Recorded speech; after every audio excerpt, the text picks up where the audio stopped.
Reed's thunder, but part of what he's going to be talking about is what you just touched on, which is turning obstacles into opportunities. All right, that's what Short Sale Pros is at the end of the day. We saw a problem, we saw an inefficiency in the market, and we created a gap, a bridge for you listing agents and for your clients so that we can all recover from this correction faster.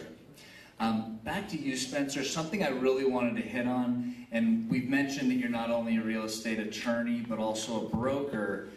Again, ladies and gentlemen, is there anybody that's going to be able to see the perspective on what we're doing from a legal standpoint, as well as a DRE standpoint, as well as someone that has both of those licenses? And that is why, Spencer, you were such a perfect pick and partnership for Short Sale Pros, because you have it all under one roof, or one brain, as they say. And so, we greatly appreciate all your help, but let's dive into a little more details, because I know everybody wants to know, what is the key to avoiding fraud? How do you stay clean?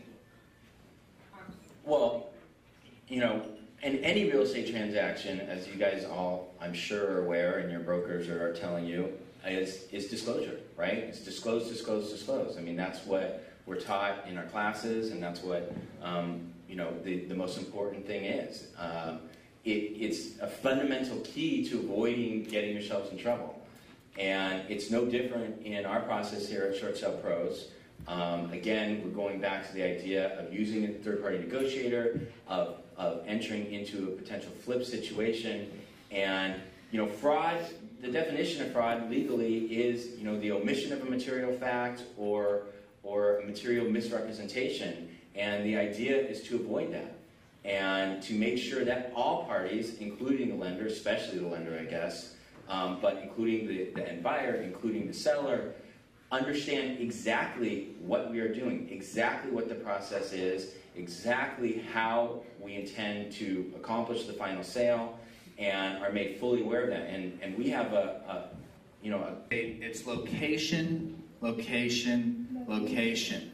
And in short sales, the cliche is disclosure, disclosure, disclosure. And so with your help again, Spencer, we're always going to be best practices and giving full material disclosure to all parties involved. And that's how you do this business correctly. Absolutely. So my final question for you, Spencer, has to do with the DRE again, the letter you had mentioned that came out on September 13th.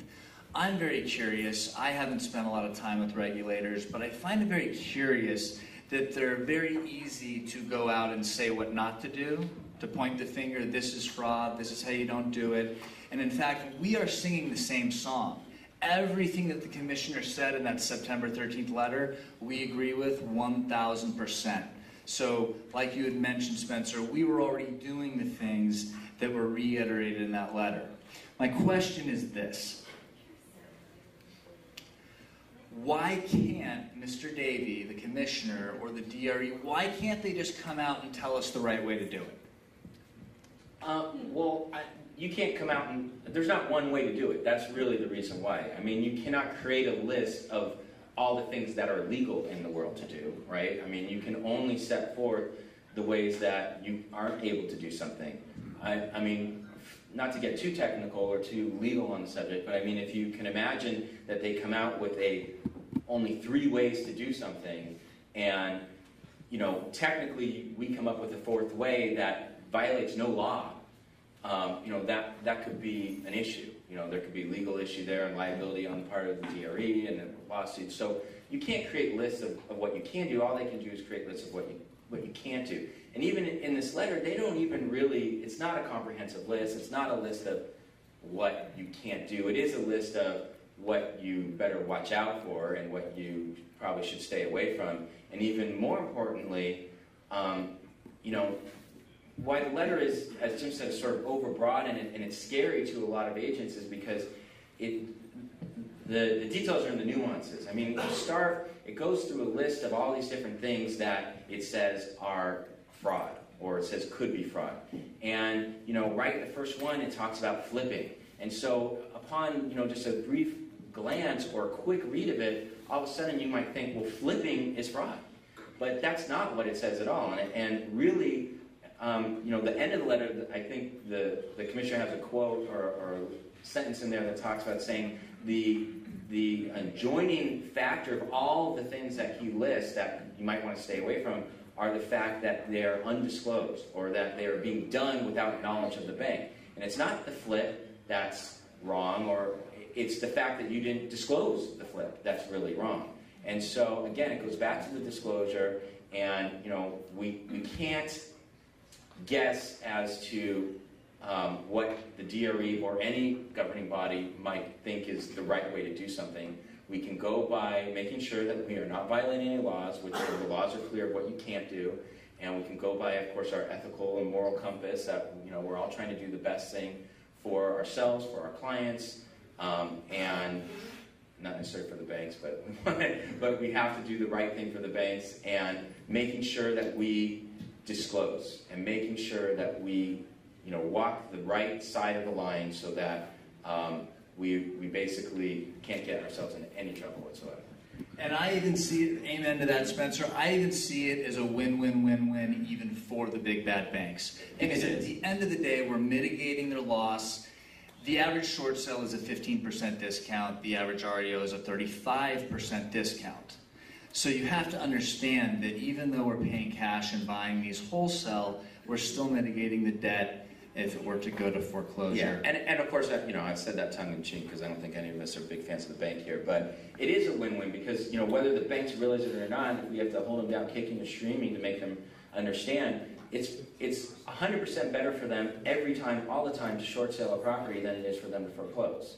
And,